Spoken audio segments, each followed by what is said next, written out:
Hello, welcome to journey. Journey का ये episode आज बहुत दिन बाद हम कर रहे हैं। उसकी एक वजह, एक कहानी है। एक तरह की जर्नी में जो ऊंच नीच, उतार चढ़ाव, बदलाव, ये सब होते हुए है। दिसंबर लास्ट ईयर 2025 में एक मेरे साथी हैं जिन्होंने कभी मेरे साथ काम किया, मेरे असिस्टेंट थे, विशाल पाटिल। उनका फ़ोन आया कि मिलना है आपसे। ठीक है, आ जाओ दफ्तर में। मिले, बात पता चली। मैंने जब पूछा क्या क्या सबब है, तो बोले आपसे एक फेवर चाहिए। फेवर? वो क्या भाई? आपसे एक्टिंग करानी है। एक्टिंग? मैं तो डायरेक्टर हूँ यार। नहीं, पर मुझे मालूम है आप अच्छा करेंगे। वैसे भी मैं कभी कभी एक्टिंग करता ही हूँ। तो उन्होंने बताया कि एक इन्वेस्टिगेटिव कमेटी होती है जिसका मुझे मेंबर बताया जाएगा as a high court, retired high court जज। जो शूटिंग होनी थी वो इंदौर में होनी थी। इंदौर गए हम। कोई 9 तारीख की बात है, शायद जनवरी की। वहाँ गए। वहाँ अ, जो शूटिंग हुई वो एक हॉस्पिटल में ही हुई। एक, क्योंकि पूरी जो इंक्वायरी कमेटी बताई जानी थी वो प्राइमरीली एक सर्जन होते हैं, हार्ट सर्जन। उन्होंने बहुत सारे ऑपरेशन कर दिए, सारे सक्सेसफुल। तो लोगों को यकीन नहीं होता है, तो उनके ऊपर वो कमेटी बिठाई गई थी। एक दिन की शूटिंग थी, पर जरा थोड़ी अगले दिन भी हो गई, सब कुछ ठीक हो गया। पर मुझे क्या हुआ, मैं क्यों इस रूप में आ गया? तब मेरी दाढ़ी नहीं थी। पर जिस होटल में मैं ठहरा, वहां पर इतना तेज एसी था रात में, मैं अपने को, मेरे समझ में नहीं आया क्या करें, और मैं उसे बंद नहीं कर पाया। दूसरे दिन ये जो होटल था उसमें भी यही हुआ, बल्कि एक हादसा भी हो गया। मैं फिसल भी गया।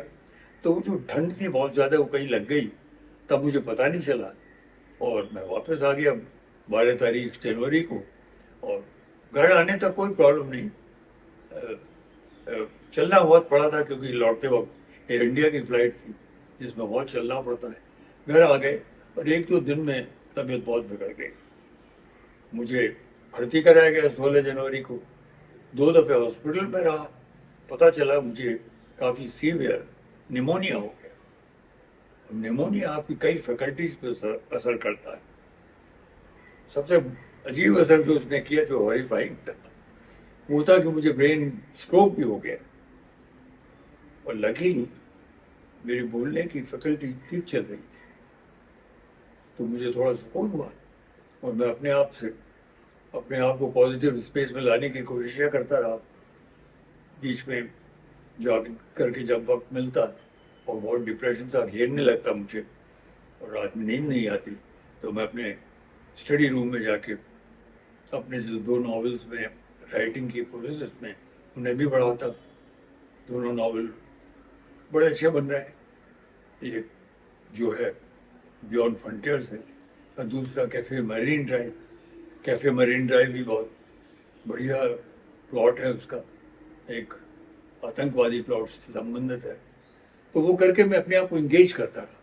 तो ये लंबी चौड़ी बात करने का मतलब क्या है कि क्योंकि मैं अस्पताल में रहा और दवाइयाँ चलती रही लगातार, तो एक स्थिति ऐसी हो गई कि बहुत कमजोरी, मैं चलना मेरे लिए मुश्किल हो गया, दूभर हो गया, लड़खड़ाने लगा। तो हमेशा सहारा लेकर चलना पड़ता है। अभी तक है, वो उतना नहीं है पर है। तो इसलिए मैंने एक एक्टिविटी तो, मैंने कहा रुक बचा लो, वो थी शेव करने की। तो दाढ़ी को बढ़ने दिया। तो ये है इस दाढ़ी का रीज़न। अजीब सी दाढ़ी है। शायद मैं एक फिलोसफर से लगने लगा हूँ। तो जर्नी में एक बड़ी इंपॉर्टेंट चीज़ है जिससे आपको बचना पड़ता है, और मुझे बहुत कॉन्शियसली उस पर काम करना पड़ा। वो था डिप्रेशन। एक झटके में डिप्रेशन आना शुरू हो जाता है, खासतौर पर रात में अगर नींद नहीं आए, और जो अक्सर होता है, तो डिप्रेशन पकड़ने लगता है। क्या होगा, क्या करेंगे? यूँ भी मैं 85, काफ़ी दिन पहले 85 की एज, 85 की उम्र पार कर चुका हूँ, 86 का होने वाला हूँ। तो मुझे कुछ बार बार पकड़ता था, तो मैं कुछ ना कुछ करता था। And this is the essence of journey. To keep you, बहुत प्रयत्न भी करना पड़े, एफर्ट भी करना पड़े, तो keep your self on A positive note.